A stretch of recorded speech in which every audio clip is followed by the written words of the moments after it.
इस्तेमाल है जो कि हम लोग ऑलरेडी कर चुके हैं। अभी हम आपको जो चीज बताएंगे जो आज तक आपको नहीं मिला, वो चीज।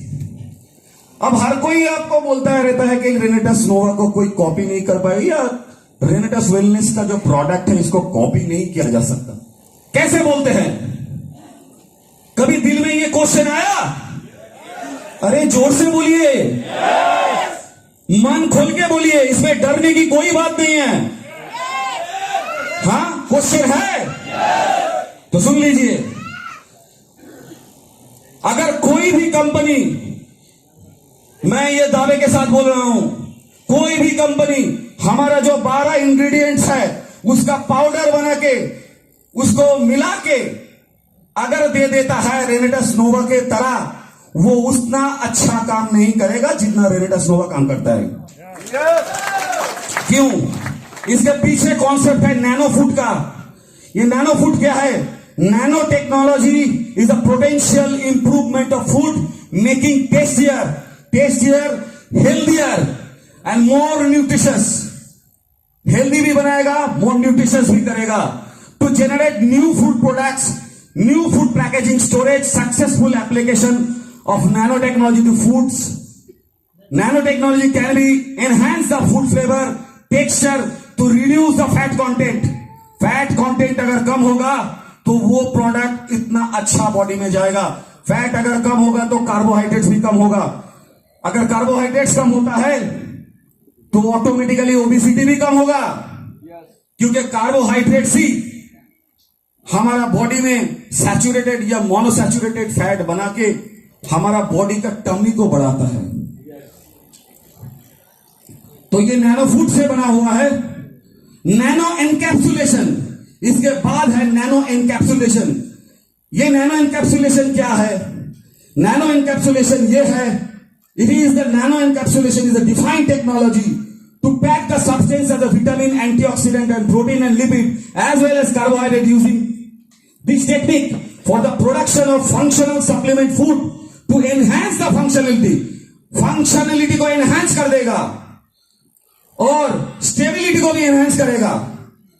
Encapsulation system enhance the performance antioxidant bye improving their solubility and bioavailability को ना डिस्टर्ब करते हुए, जो नेचर है वो नेचर को एज इट इज प्रिजर्व करते हुए, उसका जो एंटीऑक्सीडेंट है, उसका जो विटामिन है, उसका जो फंक्शनलिटी है, वो नैनो एनकैप्सुलेशन से बढ़ाते हैं हम लोग।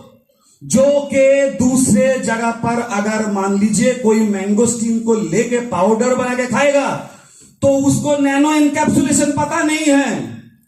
और नैनो एनकैप्सुलेशन का जो कॉन्सेप्ट है, जो इसका पोटेंशियल फॉर्मूला है, वो यूनिक सेब रेनेटस मैनेजमेंट के पास ही है और दुनिया के किसी भी मैनेजमेंट के पास इसका फॉर्मूला नहीं हो सकता है। क्यों नहीं हो सकता है? क्योंकि ये मेरा प्रीवियस रिसर्च था एजीएनपी के ऊपर, सिल्वर नैनो पार्टिकल के ऊपर, जो कॉन्सेंट्रेशन एशिया और ईस्टर्न यूरोप में सबसे कम मैं ही बनाया था। तो मैं जो चीज बना लिया उससे हो सकता है आगे भी कुछ बढ़ेगा, लेकिन वो नहीं हो सकता, वो नहीं हो सकता। That is called nano encapsulation. इसके बाद nano encapsulation in probiotics and prebiotics. आपने जैन प्रो के बारे में सुना है ना?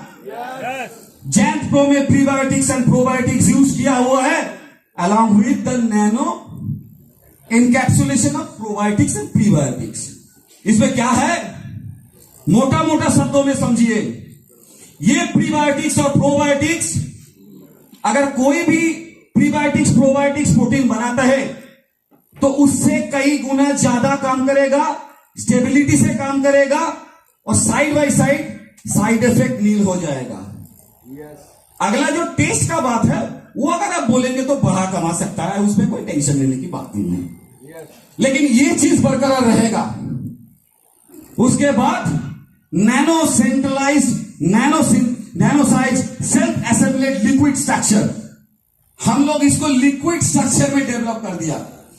तो अगर इसको कोई सोचे कि भाई रेनेटस नोवा या जैनप्रो का या डेंटस का कोई प्रोडक्ट को लैब में लेके उसको तोड़ के मोड़ के मचोड़ के उसका कॉम्बिनेशन निकाल ले, ऐसा क्या संभव है?